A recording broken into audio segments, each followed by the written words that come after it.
Willkommen zu Tränk dein Herz Nummer 2 auf dem Album. Wir gehen hier stilistisch in ein bisschen eine andere Richtung und es ist auch der kürzeste Song auf dem kompletten Album.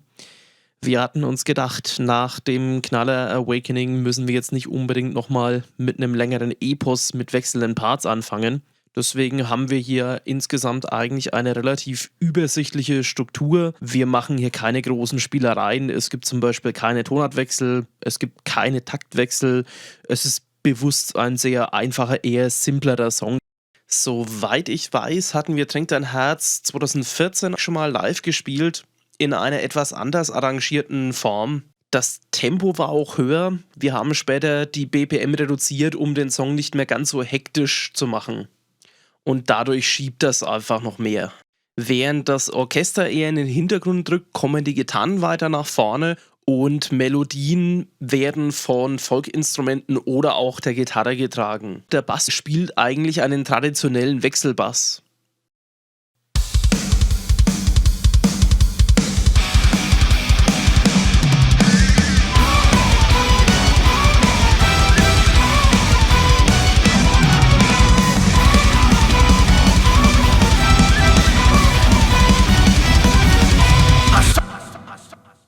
Die Melodie ist in harmonisch Moll gehalten. Das unterstreicht den etwas trostlosen Säufercharakter des Protagonisten.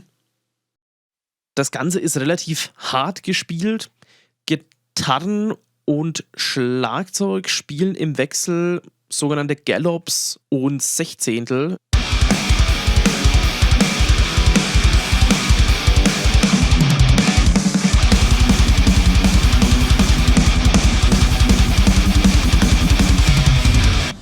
Die Hauptmelodie wird von einer Tin Whistle, einem Sitar, einem Akkordeon und einer Sologeige übernommen.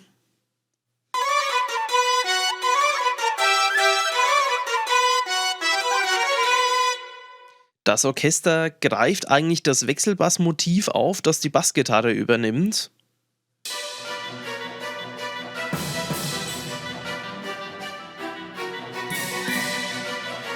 Ist fast schon gegenläufig zu dem, was die Gitarren machen.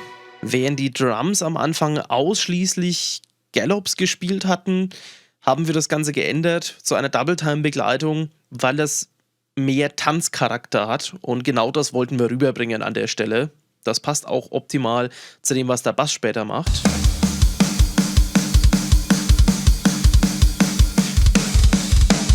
Der Bass legt die Betonungen immer genau auf die Viertel drauf, deswegen passt das so wunderbar zu dieser Schlagzeugbegleitung.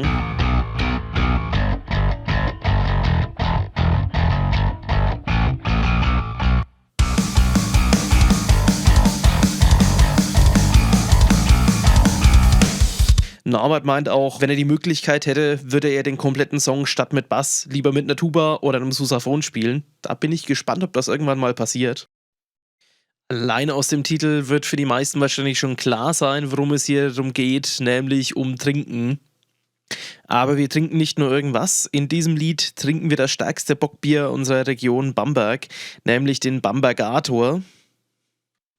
Der Text behandelt vor allem die Folgen, wenn man so 3 bis 11 Bier davon intus hat, am selben Abend noch oder auch am Tag danach. Und am Ende des Textes möchte ich auch nochmal auf die Verwendung der fränkischen Mundart hinweisen. Der Zusatztitel Ein fränkisches Gelage Teil 1 kommt aus der ursprünglichen Idee, eine Trilogie zu schreiben, um damit alle 3 Kneipen abzudecken, die wir vor circa 9 bis 10 Jahren immer besucht haben am Wochenende, in chronologischer Reihenfolge. Und Teil 1 geht in der Brauerei Fessler los, die das Bambergator herstellen. Da gibt man sich erstmal so 2, 3 davon, isst was dazu, dass man eine Grundlage hat und dann geht's weiter. Mehr dazu noch in der letzten Schenke, das ist nämlich ein fränkisches Gelage Teil 2.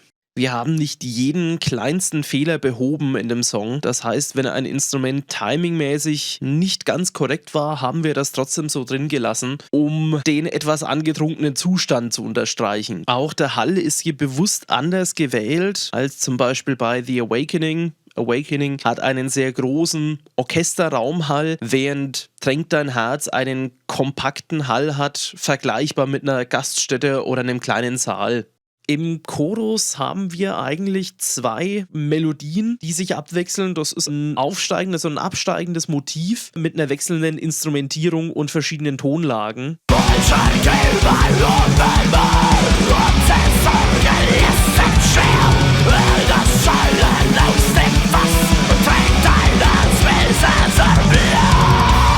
Man hört das auch relativ schön am Bass, wie sich auch die Tonlage ändert. Das ist jeweils um 1 oder 2 Oktaven versetzt.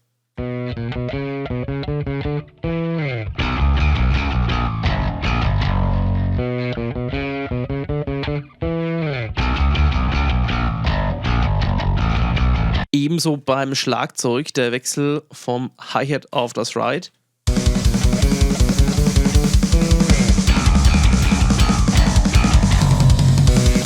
Für mich persönlich der markanteste Part sind eigentlich diese kurzen Breaks oder Stops.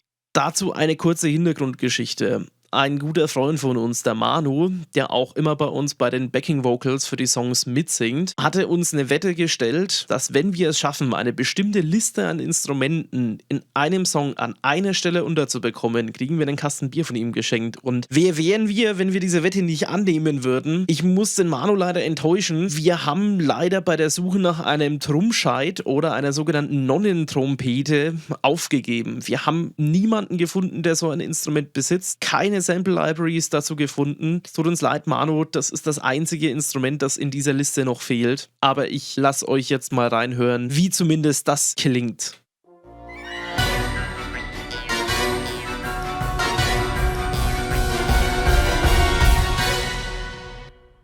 Tut uns leid, Manu. Wir haben deine Wette leider nicht erfüllt. Ich befürchte fast, wir schulden dir einen Kasten Bier. Aber es kommen ja noch weitere Varus-Alben. Und dann geht das Ganze auch gleich weiter in ein Gitarrensolo. Das Gitarrensolo ist auch bewusst sehr monoton gehalten. Bisschen, als ob man sich einen Betrunkenen dazu vorstellen kann, wie er verzweifelt durch die Gassen steuert.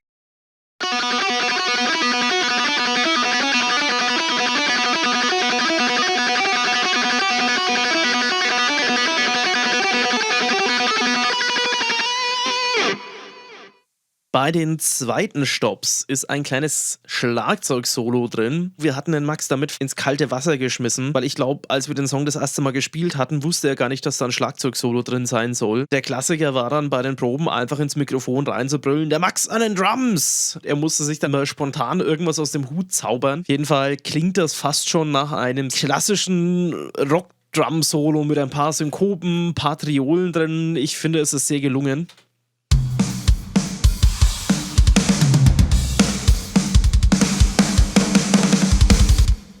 Letzter Chorus. Die Protagonisten merken, wie viel sie überhaupt hatten, streben aber trotzdem nach mehr am nächsten Tag.